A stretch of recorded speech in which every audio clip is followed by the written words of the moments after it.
G'day Scrap Mechanics, this is Guardian Oz. Welcome to a new project. Basically, I just wanted to demo my sort of printer that I've had to make to be able to do the project which I've just done. And basically what I had to do is print where the inside and outside of different components would fit in my project. And what I also did is this is what my prototype worked out to be, and basically it's pistons that go in and out to represent the pins of a vault door, like a bank vault, a vintage bank vault specifically. But what I did is I did a quarter and then tried to stitch the next quarter on and the next quarter on, and I couldn't work out how to stitch in this corner.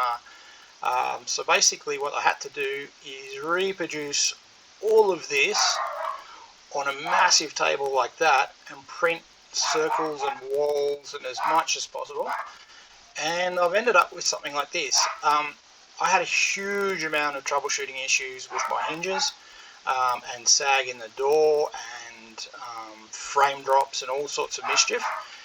So a bit of tuning, and this is what I've come up with. I actually have 10 hinges here, 10 hinges at the top, 10 in the middle, and another 10. So I've got 40 bearings holding this door, and it's quite epic to see it open. So I'll just open it on this side and give you guys a look at what's going on. And I'm not sure if you guys have mucked around with the controllers. That's the controller set to slow, and it's still really slow. I was expecting it to be much faster even on the lower setting. And there's all those pins we were talking about for locking the door. I'll close it from this side.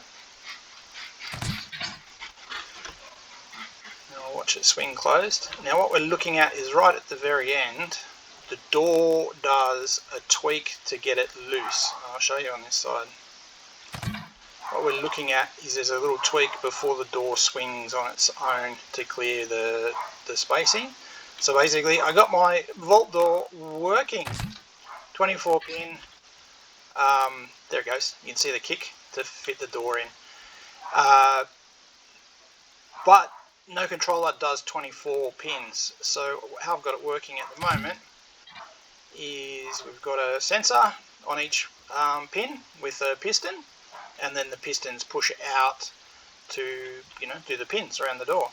And the rotating arm, the sensors are set to switch. If you haven't used switch sensors very much in Scrap Mechanic, that's a prime example of how you can use it. And basically all it is the sensor is configured to the piston, and then the piston does the push. So all it's watching for is to see that arm swing around. The controllers in the middle that do this radial arm work are maintaining the degrees of the angles of each pin. And you can see I've had to use 4 because a controller only has 10 slots, and I need 6 per side, so I can't do 12 options. So that's where we got with that. Yeah, I hope you enjoyed. Now it's time to do all the trim work and actually get this door to actually look like it's sealed up. And I might do that for front facing flange, but we'll go from there. Thanks for watching. See you guys on the next one. Oh man, so much troubleshooting to actually just get this working. And just for something to think of, if you've ever mucked around with bearings and controllers and all that sort of stuff, the default setting is 0 when it's on a lift.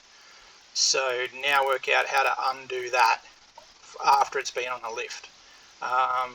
And if you've worked with bearings and trying to make a set of them like this, remember they can only be welded when you are on a lift. So you've got the challenge of a welding there, and then you've got the challenge of these pins only reset their position after it's been off the lift. So anyway, I shall unlock my door and set it to open. It Now all I have to do is set the coding so I can make that all happen.